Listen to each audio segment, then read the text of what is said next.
Hili ni matumizi mabaya ya nguvu ya soko, hasa kwa kampuni zenye hodhi kubwa sokoni. Tuna mifano ndani ya taifa letu. Makampuni yanazalisha bidhaa fulani, yuko mmoja ndani ya soko. Akisha kuwa peke yake, kama hakuna sheria, ina maana atacheza na soko letu na atawaumiza walaji. Tumemsikia hapa mwenyekiti amesema jukumu moja la Tume ya Ushindani ni kuhakikisha tunamlinda mzalishaji na mlaji pia. Kwa akiwa mmoja sokoni, na nyinyi mnajua zipo bidhaa zina wazalishaji wawili ndani ya taifa, ambazo ikiwa hivyo sasa ni rahisi wao kuungana na kuweza kuleta shida kwenye masoko yetu. Tatu, tumemsikia mwenyekiti hapa ameongelea kwa mwaka huu Tume yetu ya Ushindani imepokea maombi 27 ya kuunganisha makampuni. Tusingekuwa na Tume ya Ushindani, tusingekuwa na sheria yetu ya ushindani, maana yake makampuni haya yanaweza pia kuamua kuungana ili yawe na nguvu kubwa sokoni na yafanye vitendo ambavyo nimetoka kuvieleza. Kwetu tukawa na umuhimu mkubwa ya kuanzisha na kuwa na sheria hizi za kusimamia ushindani ndani ya soko letu. Hivyo masuala haya yasiposimamiwa kwa karibu yanaweza kupelekea matendo yanayoumiza walaji, lakini kwa muda mrefu yataumiza wazalishaji pia, kwa sababu sisi sio kisiwa. Wako wenzetu wanasoma, wako wenzetu majirani wanasoma masoko yetu. Ni rahisi wao kuleta bidhaa. Sasa sisi tukibaki tukicheza na soko letu hili, itatuumiza hata sisi wazalishaji. Na ndio maana tumetunga sheria zetu za ushindani pamoja na kanuni zake. Na kwa mantiki hii, kwa hili natamani sana mwenyekiti tuelewane, na kwa mantiki hii ya aina ya soko tulilonalo, aina ya watu na dhamira ya kuingia kwenye biashara tulizonazo, uadilifu ni kitu cha msingi sana kwenye usimamizi wa sheria hizi pamoja na kanuni zake. Ni rahisi sana kucheza na waliopewa dhamana au mamlaka ya kusimamia sheria hizi na tukawaumiza walaji. Hivyo mwenyekiti, uadilifu ni muhimu sana kwenye usimamizi wa sheria hizi pamoja na kanuni zake, ili tuondokane na maumivu kwa mlaji, lakini ombwe la kuwaumiza hata wazalishaji wenyewe ambao hasa wanaonekana ni dhaifu kwenye soko. Wakiungana wawili wenye nguvu, yule dhaifu anaweza akaondolewa kwenye soko na tukajikuta tunarudi kule kule kwa kuleta vitendo ambazo sio sahihi kwenye biashara zetu. Kwa maana hiyo, ni lazima sasa sote tuliopewa dhamana ya kusimamia sheria hizi tutambue kwamba tuna dhima kubwa sana tulioaminiwa na kukabidhiwa, na tuisimamie kwa uadilifu mkubwa. Ndugu washiriki, sote tumesikia kutoka kwa mtendaji mkuu wa Tume ya Ushindani, kauli mbiu ya mwaka huu ameitaja, na sisi tumeamua kwenda na kauli mbiu ya njama baina ya washindani na madhara yake kwa mlaji. Tunamlinda mlaji na kwa muda mrefu tunamlinda pia mzalishaji. Niwapongeze sana kwa kuchagua kauli mbiu hii. Ni muhimu sana ili tusije tukaachwa nyuma. Tuendelee kutoa elimu. Tutoe elimu kwa wazalishaji wenyewe, lakini tutoe elimu kwa walaji wetu ili tuendelee kuelewana juu ya athari kubwa za kufifisha ushindani ndani ya taifa letu. Ndugu washiriki, kama tulivyosikia pia katika kuadhimisha siku hii, Tume ya Ushindani imefanya semina kwa wadau wetu mbalimbali kwenye kanda inazozisimamia. Pongezi kubwa sana, na mmezichagua kulingana na nguvu yao kwenye uzalishaji. Kwa mfano, kanda ya kati mmechagua wazalishaji wa zabibu na mazao yake, lakini mmechagua wazalishaji wa alizeti na mazao yake, mafuta ya alizeti na maeneo mengine yote. Hongereni sana kwa hili lililofanyika. Ndugu washiriki na wageni waalikwa, sheria ya ushindani ina umuhimu mkubwa sana katika kujenga uchumi wa taifa letu. Hivyo tukifanya biashara zetu kwa kufuata msingi, kwa sababu tumeshaeleza athari hapa juu ya kinachotokea, tutapata faida zifuatazo. Moja, tutaongeza ufanisi katika uzalishaji na usambazaji wa bidhaa na huduma sisi wazalishaji na wafanya biashara.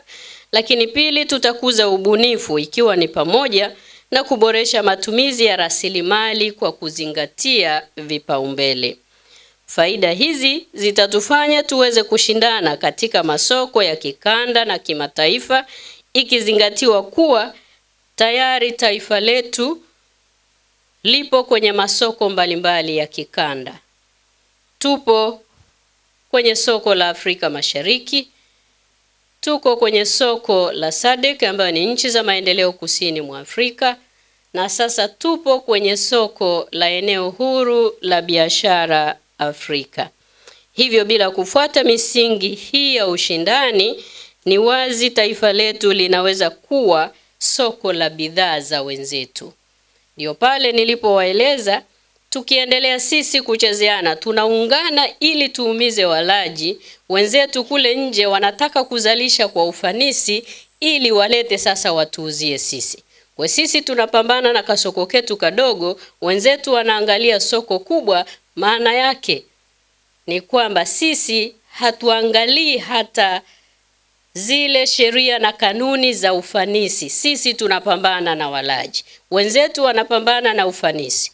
Na unapozalisha kwa ufanisi, maana yake unatumia gharama ndogo kuzalisha, unapata bidhaa nyingi na faida kubwa kwa gharama ndogo inayotumika.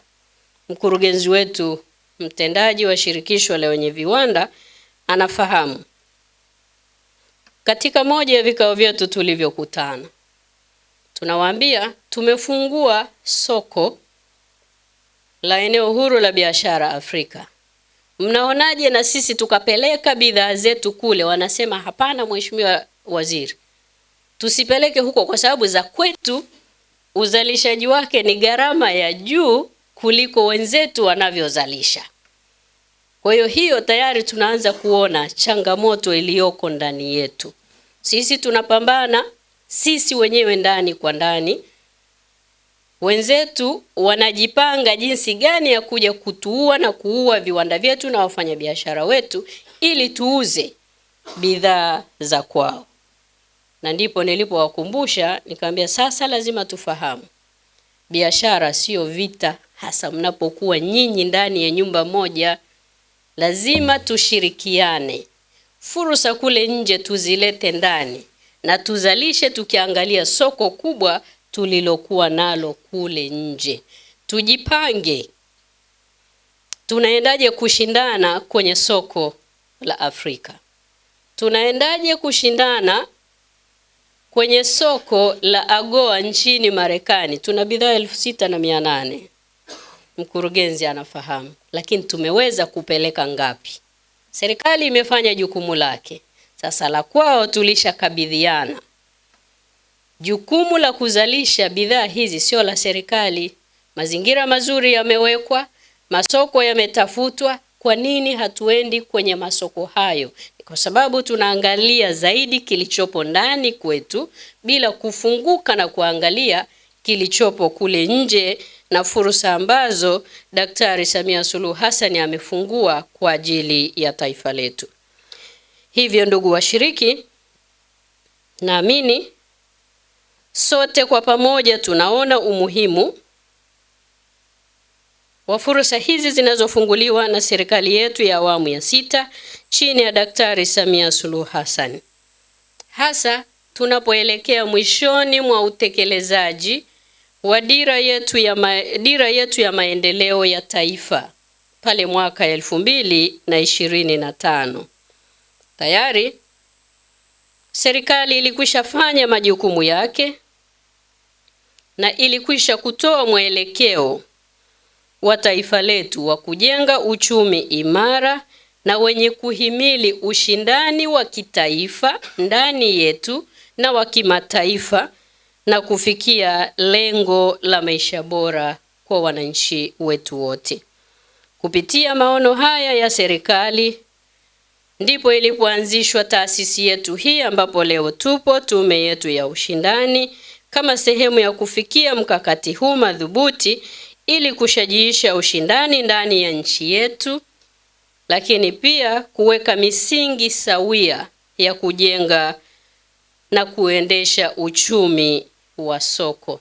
Nimefarijika mkurugenzi wetu ulipotoa neno hapa na ukasema mnafanya kazi kwa karibu sana na Tume ya Ushindani. Huo ndio msingi wa mafanikio ya sisi wazalishaji lakini wafanya biashara ndani ya taifa letu.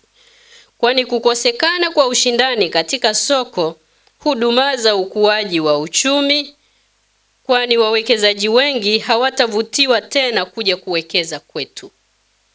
Ni leo asubuhi nilikuwa na mwekezaji mmoja anasema tunaomba serikali mfanye 1, 2, 3, la sivyo nitabadilisha biashara, niwe nachukua biashara zangu nchi jirani nilete huku badala ya kiwanda changu kufanya kazi hapa Tanzania.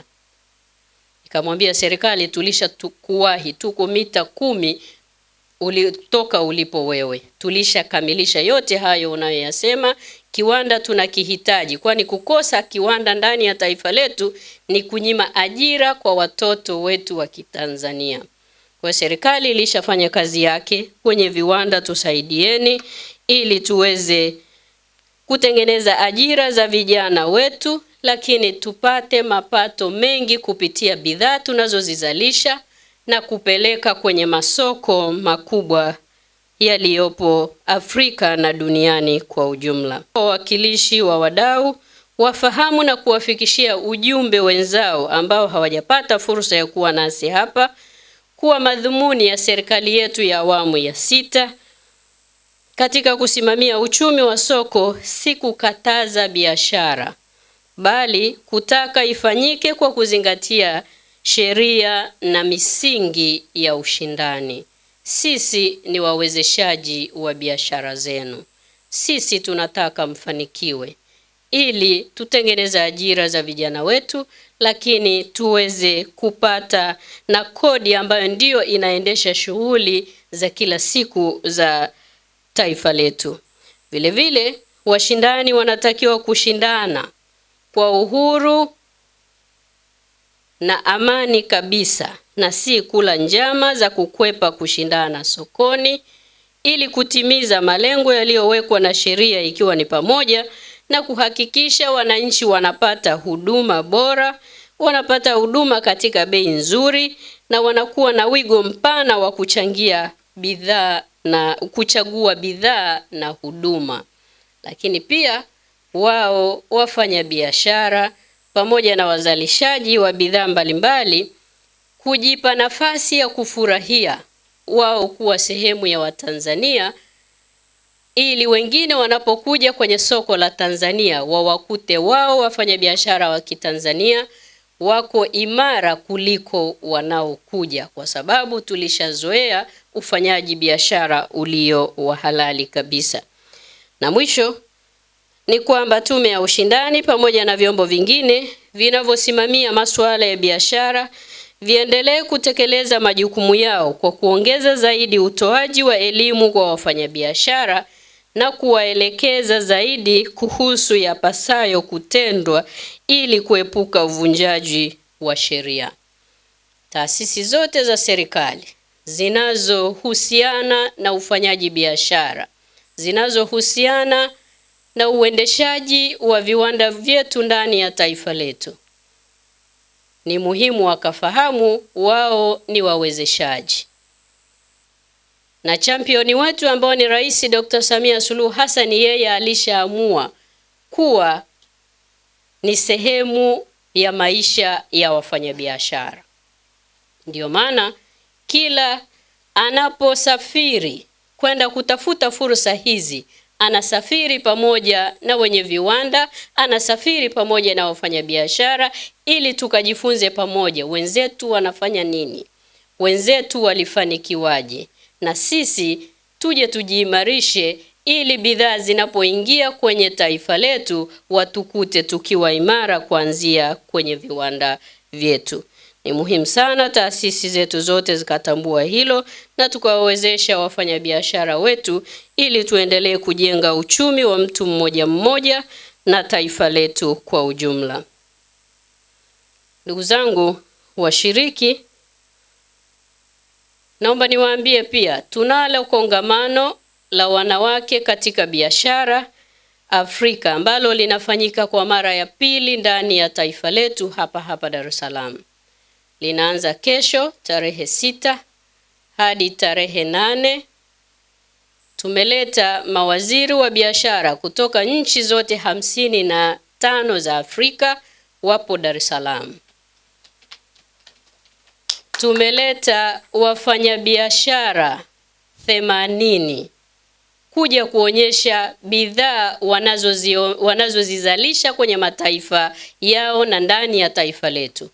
Wafanyabiashara 40 wanatoka nje ya mipaka ya taifa letu na wafanyabiashara 40 wanatoka ndani ya taifa letu, kwa sababu tuna sababu ya kuonyesha kile tunachokizalisha na kuwaonyesha dunia kwamba tunao uwezo wa kuzalisha na kupeleka bidhaa zetu nje ya mipaka ya taifa letu. Lakini kongamano hili ukiacha mawaziri wa biashara 55, tutakuwa na washiriki 600 watakaohudhuria kwenye kongamano letu hili la siku 2. Washiriki 400 ni wa Tanzania, washiriki 200 ni kutoka nje ya mipaka yetu. Kama taifa tumeanza vema. Tayari bidhaa zetu, na niwashukuru wenye viwanda, tayari bidhaa zetu zimekwenda kwenye soko hili la eneo huru la biashara Afrika. Tumeshapeleka bidhaa mara 17 kwenye nchi 5 za bara la Afrika. Hongereni sana wenye viwanda, lakini pongezi nyingi kwa Daktari Samia Suluhu Hassan ambaye ameliwezesha hili kufanyika. Yeye ni mhamasishaji mkuu wa biashara ndani ya soko la eneo huru la biashara Afrika kwa wanawake na vijana. Hivyo niwaalike kwa pamoja tuje tushiriki kwa pamoja kwenye kongamano hili, kwa sababu walioanza kufanya biashara watakuwa nasi na watakuwa na wasaa wa kutueleza walianzaje na fursa zilizopo na changamoto walizokumbana nazo, ili kwa pamoja tuongee na tujue tunaondoaje changamoto hizo na tunaendeleaje kuzitumia fursa zilizopo ndani ya soko la eneo huru la biashara Afrika, ili tuendelee kuzalisha kwa viwango na tuuze kule duniani. Hii ni dunia ya ushindani. Naomba nikope maneno yako, kaka yangu Leodi Gatenga. Tukiendelea kubaki bila kushikamana na kutangamana na wenzetu, tutabaki peke yetu na soko letu litavamiwa na bidhaa za wenzetu. Tunayo sababu ya kuzalisha na tunayo sababu ya kufanya biashara kwenye masoko haya yote ambayo mipaka ilishafunguliwa. Tunachokihitaji, wazalishaji wanajua, tumeongea sana, ni kuzalisha kulingana na uhitaji wa masoko haya, na wafanyabiashara kuchukua bidhaa zetu hizi, kwa sababu tayari tumeshawapa somo la ushindani. Twendeni tukashindane kwa haki.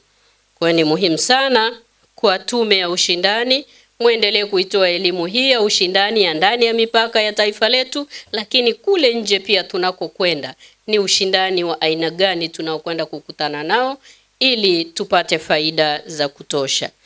Baada ya maneno haya, naomba mniruhusu sasa kutamka kuwa maadhimisho ya kitaifa ya siku ya ushindani duniani yamehitimishwa rasmi leo tarehe 5 Disemba mwaka 2023. Jamhuri ya Muungano wa Tanzania. Asanteni sana kwa kunisikiliza.